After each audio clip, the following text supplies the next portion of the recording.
Welcome to Kalimpong. Kalimpong ঢুকছি আমরা। আমরা কালিম্পং ঢুকে গেছি, কালিম্পং এর পাহাড়ে উঠে গেছি। কালিম্পং বেরোচ্ছি এবারে, বেরো হচ্ছে টুয়ার্ডস কালিম্পং। যখন এই ভিডিওটার ভয়েস ওভার দিচ্ছিলাম তখন কিন্তু তিস্তার বাজারের যে রোডটা, যেটা দার্জিলিং কালিম্পং কানেক্টিং রুটটা, সেটা কিন্তু তিস্তা নদীর জলে পুরো ভেঙে গেছে। কিন্তু এখন ওই রুটটা বন্ধ। তো এখন যে রাস্তাটা আছে সেটা কিন্তু প্রায় 150 কিলোমিটার ফ্রম শিলিগুড়ি। সো এই রাস্তার কিন্তু বিবরণ এখানে নেই। তো তোমরা যদি পুরনো রাস্তা দেখতে চাও তাহলে এই ভিডিওটা দেখতেই পারো। বেরিয়ে গেলাম দাস হোটেল থেকে। এখন বাজে হচ্ছে সকাল 9:20। একটু দেরি হয়ে গেছে কারণ কালকে রাত্রেবেলা একটু টায়ার্ড ছিলাম একটু আমরা। তারপরে আমরা যাচ্ছি হচ্ছে এখন কালিম্পং। আমরা এখন কালিম্পং যাচ্ছি। তো দেখাচ্ছে হচ্ছে 72 কিলোমিটার, 72 কিলোমিটার বলছে, আর 2 hours 29 minutes বলছে। আর 11:50 ঢুকবো আমি, এটাই বলছে। NH 327 ধরে আমরা এগোবো কালিম্পং। হিয়ার উই কাম, তাই তো। এখান থেকে ফুলবাড়ি 12 কিলোমিটার, গুয়াহাটি 46 কিলোমিটার, দার্জিলিং হচ্ছে 83 কিলোমিটার, আর গ্যাংটক হচ্ছে 120 কিলোমিটার। শিলিগুড়ি এখান থেকে হচ্ছে 08 মানে 8 কিলোমিটার। মানে আমরা কিন্তু বাগডোগরায় আছি এটা। তো বাগডোগরার থেকে শিলিগুড়ি 8 কিলোমিটার। শিলিগুড়িতে কিন্তু আমরা এখনও ঢুকিনি, যাচ্ছি শিলিগুড়িতে। শিলিগুড়ি দিয়ে সোজা বেরোতে হবে আমাদের। সামনে পাহাড় নিশ্চয়ই দেখতে পারবো। আমি আমার ফ্যামিলি প্রত্যেক বছর হিমালয়ের কাছে আমরা, মানে এটা পুজোর মতো ব্যাপার সেবার, প্রত্যেক বছর যখন ঠাকুর দেখতে যাই আমরা প্রত্যেক বছর হিমালয়তে যাই, দেখতে যাই। এটা একটা আমাদের কাছে, মানে আমরা বুঝি না কিন্তু তাও করে ফেলি, তাই তো ঝুমা? একদম। আমাদের পুরী আর আমাদের এই দার্জিলিং মানে হিমালয়কে আমি ছুতেই হয় বছরে একবার। হ্যাঁ, আর ওদিকে আমাদের পুরী। এটা কিন্তু মানে চলেই, হয়েই যায়। সেটা একবার হোক দুবার হোক, কিন্তু একবার তো হবেই হবে। বছরে একবার আমরা হিমালয়ের কাছে যাবোই যাব। সেটা কিন্তু একটা আধ্যাত্মিক ব্যাপার স্যাপার। আর বাঁদিকে কিন্তু পাহাড় দেখা যাচ্ছে, কিন্তু এতটাই পলিউশন এখানে আমাদের এই জায়গাগুলোতে হয়েছে, ওই জন্য পাহাড়টা আবছা দেখা যাচ্ছে। তো দ্যাটস ইট। শিলিগুড়ি কিন্তু প্রচণ্ড বিজি, যেহেতু নর্থ বেঙ্গলের মানে ইস্টার্ন পার্ট অফ ইন্ডিয়ার গেট বলে এটাকে। আর এটাকে এখান থেকে সব জায়গাতেই গাড়ি, সব জায়গা থেকে লোকেরা এদিক দিয়েই যেতে হবে। তুমি যদি আসাম যাও, তুমি যদি যেখানেই যাও না কেন, গুয়াহাটি দেখা দাও তো, গুয়াহাটি, আসাম, যে জায়গা, অরুণাচল, যেখানে যাও না কেন, বাই রোড যদি যেতে হয় তোমাকে, বাই রোড বা বাই রেল যাই হোক না, যেখানে যেরকম যেতে হয় তোমাকে শিলিগুড়ি এই জায়গাটা ক্রস করতেই হবে। তো ওই জন্য শিলিগুড়ি অ্যাজ এ হাব বিশাল বড়। নর্থ বেঙ্গলের কলকাতা বলতে পারি আমি এটা, মানে এত বড়, দারুণ বড়। আর এই জন্য রাস্তাঘাটও ভালো, রাস্তাঘাট আরও চওড়াও করছে। তোমরা দেখতেই পাচ্ছ রাস্তাঘাট আরও চওড়া করছে, মানে ইটস ডেভেলপিং, মানে ভালো ব্যাপার স্যাপার, খারাপ না। আর একটা ভুল আমরা করেছি, সেটা যে আমরা লেট করে বেরিয়েছি বলে একটা ভুল হয়েছে যে আমাদের এই ট্রাফিকটা পাচ্ছি। এই ট্রাফিকটা যদি সকাল বেরোতাম, আরও 7টা নাগাদ যদি বেরিয়ে যেতাম, তাহলে আমরা এই ট্রাফিকটা পেতাম না। এটা হচ্ছে শিলিগুড়ির দার্জিলিং মোড়। দেখো কি জ্যাম, দেখো 1 ঘন্টা 2 ঘন্টা মিস, জ্যামে ভর্তি হয়ে গেছে। তো এই দার্জিলিং মোড় দেখে কিন্তু আমার খুব লোভ লেগে গেছিল, কিন্তু পরের একবার যাবো নিশ্চয় দার্জিলিং গাড়ি নিয়ে। চলো আপাতত লেটস গো টু কালিম্পং।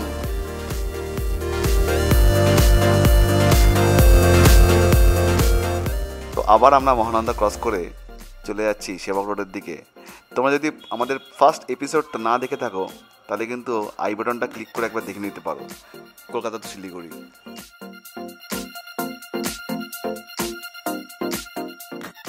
তো বাঁদিকে বেঙ্গল সাফারির যে এন্ট্রি পয়েন্ট, যে গেটটা, ওটা রেখে আমরা সেবক রোড ধরে আমরা এগিয়ে চলেছি।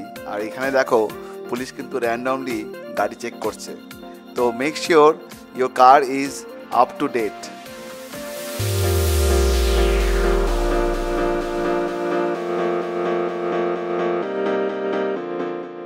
এত সুন্দর সেবক রোড, এটা দেখে আমার একটা জিনিস মনে পড়লো যে কি সুন্দর এই জঙ্গল আর কি সুন্দর এই রাস্তাটা পুরো বুক চিরে বেরিয়ে যাচ্ছে জঙ্গলের। হে প্রকৃতি, তুমি কিন্তু এরকমই থেকো, নষ্ট হয়েও না।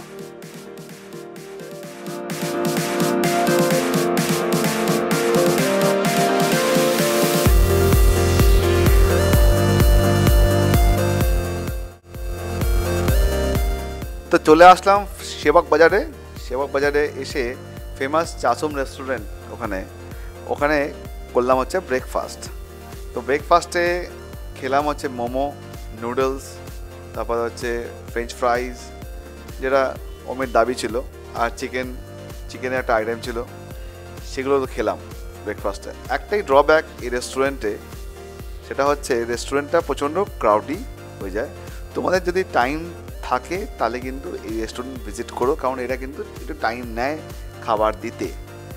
আর রেস্টুরেন্টের খাবার নিয়ে কোনো কথা নেই, টেস্ট অসাম, খুব ভালো খেতে, হাইজেনিক, ইজ ভেরি গুড। চলো খাওয়া যাক।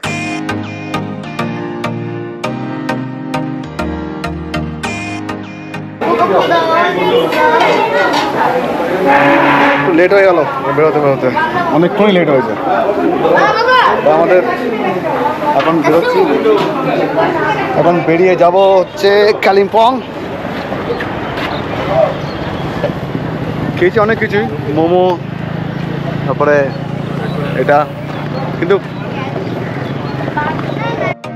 যদি আমাদের লেট হয়ে গেছিলো, কিন্তু সামনেই পাহাড় থেকে মনটা পুরো জড়িয়ে গেল, মনে হয় কোনোই ভুল করিনি। চলো যাওয়া যাক।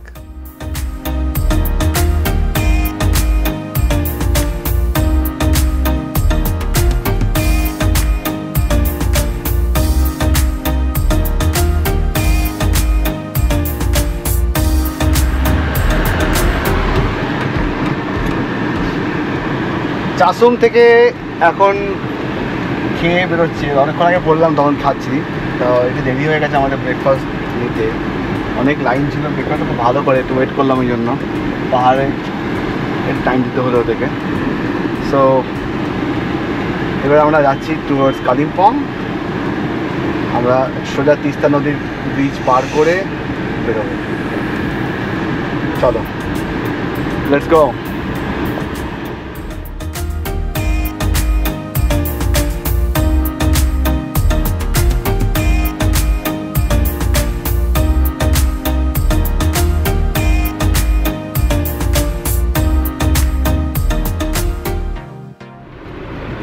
এখানে ফার্স্ট টাইম মানে পাহাড়ে উঠছি, আর এক্সপিরিয়েন্সটা ভালোই হচ্ছে আমার। আমি জীবনে মানে আমি পাহাড়ে উঠেছি অন্য জায়গায়, মানে আমি নিজে গাড়ি চালিয়ে বাইরে উঠেছি, কিন্তু এই হিমালয়তে নিজের গাড়ি নিয়ে ফার্স্ট টাইমই উঠেছি। এটা কি বলবো, আর এটা অসাম একটা এক্সপিরিয়েন্স আমার লাগছে। আমাদের সবার তিনজনই ভালো লাগছে। এরপরে আবার আসবো, নিশ্চয়ই আসবো, এটা তো ছাড়া যাবে না। আর এখন দেখো এখানে কত জ্যাম, দেখো পুরো জ্যামে ফেসে গেছে, পুরো প্রচণ্ড জ্যাম।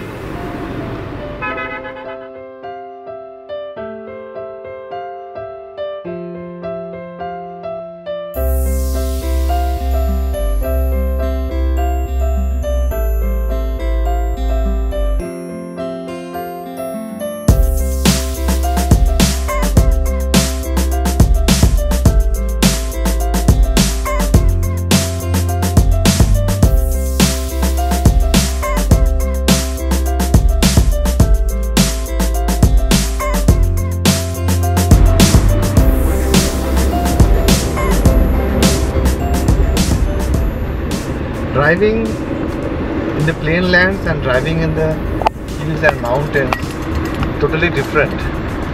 সেটা আমি আগে থেকেই বুঝেছি, বাট ব্যাপারটা সত্যিই ডিফারেন্ট। এখন আমি চালাচ্ছি, এখানে আমি চালিয়েছি বাইরে, কিন্তু হিমালয়ান ট্রেনে চালানো খুব ব্যাপারটা আলাদা, তো অন্য লেভেলের রাস্তা এখানে। অন্য বাইরে বাইরে দেশের রাস্তা অনেক চড়া থাকে, আমাদের জাস্ট সীমিত রাস্তা, জাস্ট নর্মাল, মানে জাস্ট দুটো গাড়ি পাস হবে, জাস্ট ভালো মতন পাস হবে, মানে অত না এরকম না খুব সরু রাস্তা, খুবই তোমার হচ্ছে ন্যারো, ওরকম না, ন্যারো আছে ওপর গেলে কটা জায়গাতে গেলে রিমোট প্লেসগুলোতে গেলে খুব ন্যারো রোড, সিঙ্গেল গাড়িই পাস হবে এরকম আছে। বাট এই জায়গাগুলোতে এরকম আমাদের দার্জিলিং, কালিম্পং, গ্যাংটকের রাস্তাগুলো এরকমই চড়া।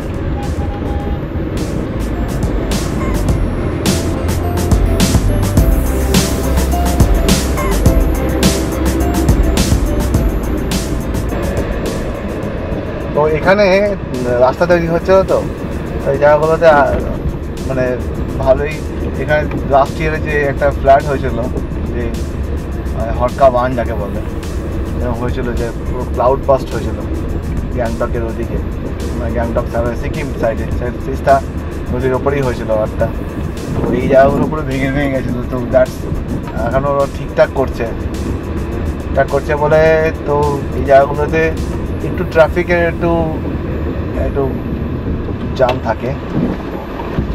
সো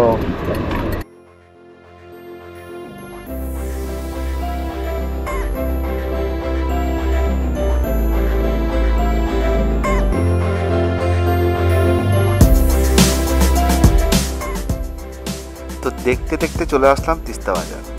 তো বন্ধুরা, এই তিস্তা বাজার ক্রস করলেই চলে আসবে তিস্তা ব্রিজ। আর এই তিস্তা ব্রিজে কিন্তু গাড়ি পার্ক করা যায়, ব্রিজটা অনেক চওড়া। পার্ক করে যেহেতু আমরা শহরের লোক, দেখি একটু ভাবুক হয়েই যায়, ফটো তুলে তারপরে আমরা আবার বেরিয়ে পড়লাম।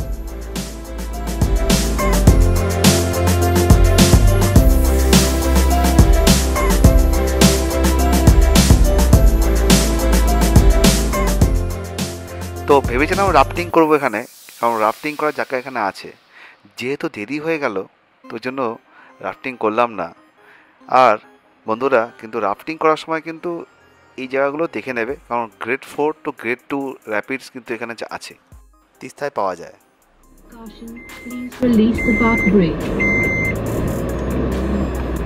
Welcome to Kalimpong. কালিম্পং ঢুকছি আমরা, 14 কিলোমিটার কালিম্পং, লাভা হচ্ছে 49 কিলোমিটার।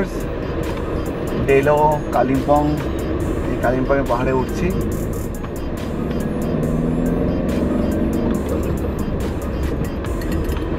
নেক্সানে 2 নম্বরে উঠে যাচ্ছি, যা দেখছি 2 নম্বর নেক্সানে এত হার্ডি ইঞ্জিনটা, আমি কিন্তু 2 নম্বর গিয়ারে গাড়ি তুলছি।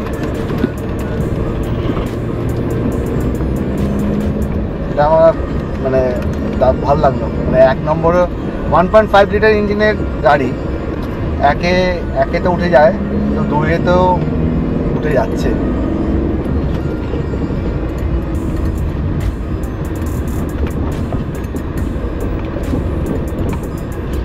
রাস্তাগুলো একটু চওড়া আছে, চওড়া তাও না, বাট পাহাড়ে এটাই, পাহাড়ে এর থেকে বেশি চওড়া এক্সপেক্টও করা যাবে না।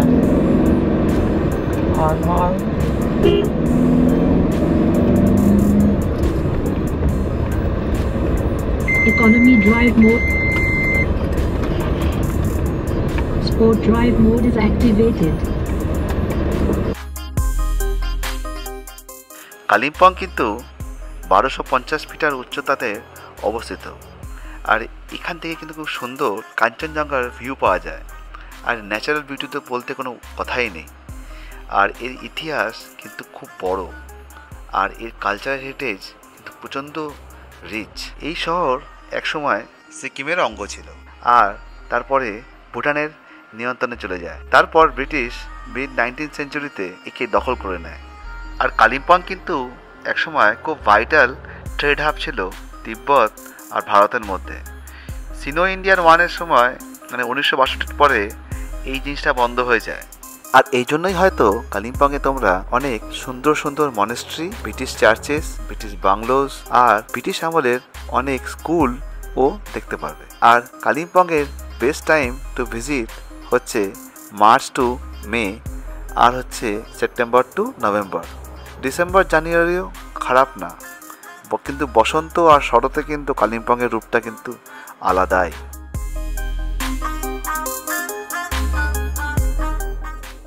আর এই রোডটার নাম কিন্তু ঋষি রোড। আর আমরা 8 মাইলস্টোনে ঋষি রোডের ওপরেই উইন্ডসং বলে একটা হোটেলে চেক ইন করবো। আর এই দেখতে দেখতে আমরা উইন্ডসংয়ের সামনে চলে এসেছি। চলো চেক ইন করি। আর হোটেলের পুরো রিভিউ আমি পরের ভিডিওতে দিয়ে দেব। খুব ভালোই হোটেলটা, খুব সুন্দর একটা ভিউ পাওয়া যায় কালিম্পং আর কাঞ্চনজঙ্ঘার। চলে এসেছি আমরা উইন্ডসংয়ে। মোবাইলে করতে হচ্ছে, গোপ্রোর ব্যাটারি শেষ হয়ে গেছে। সো যেখানে আসার কথা সেখানে এসছি। খুব ভালো জায়গাটা, ট্যুর নিশ্চয়ই করাবো মিনিস্টার। অসম প্লেসটা, ঠান্ডা ঠান্ডা আছে হালকা হালকা, অতটাও নেই, বাট ইজ ফাইন। জায়গাটা দেখো শুধু, ও মাই গড হোয়াট আ ভিউ।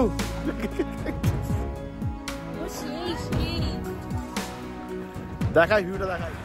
দুপুর 3টে বেজে গেছিলো আমাদের উইন্ডসংয়ে চেক ইন করতে করতে, অনেকক্ষণই লাগলো। আর এখানে তারপরে আমরা লাঞ্চ করে নিয়েছিলাম। লাঞ্চের ভিডিও আমার কাছে নেই। আর এই দেখো উইন্ডসংয়ের সুন্দর একটা ল্যান্ডস্কেপ ভিউ। তোমরা কিন্তু হোটেলের রিভিউটা নেক্সট ভিডিওতে পেয়ে যাবে। চলো তোমাকে একবার ডিনার টেবিলে নিয়ে যাচ্ছি, কারণ আমার কাছে তখন লাঞ্চের ভিডিও করা নেই। ডিনারটা খুব সুন্দরই ছিল আমাদের, আমরা সবাই মিলে ভালো করে ডিনার করেছিলাম। তো আজকে দিনের লাস্ট পার্টটা আমি কিন্তু রয় রেখে দিলাম। দেখো কি সুন্দর লাগছে। যেহেতু এটা নার্সারি উইন্ডসং, ওই জন্য এর জায়গাটা একটু আলাদাই, খুব সুন্দর। রাতে ঝিঝি পোকা আর এই বুদ্ধ পূর্ণিমার চাঁদ দেখে কার না ভাল লাগে। প্রচণ্ড রোম্যান্টিক এই জিনিসটা। চলো লাস্ট যে পার্টটা সেটাকে রেখে দিলাম। পারলে কানে হেডফোন দিয়ে শোন, ঝিঝি পোকা ডাকা খুব সুন্দর লাগে।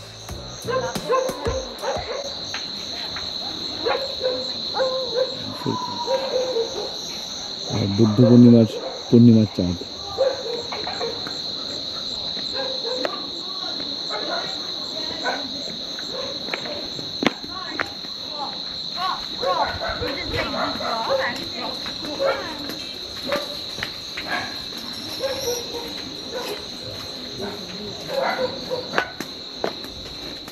আশা করছি তোমাদের এই ভিডিওটা ভালোই লেগে থাকবে। আর যদি ভালো লেগে থাকে একবার লাইক আর একটা কমেন্ট করে দিও।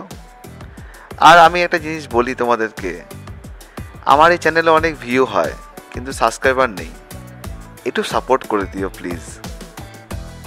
আর চলো দিলসে ব্লগিং ভিডিও দেবে আর ড্রোন ভিডিও দেবে না, এটা তো হতে পারে না। দেখে নাও এই শটটা, এটা কিন্তু উইন্ডসং থেকেই তোলা। Enjoy it.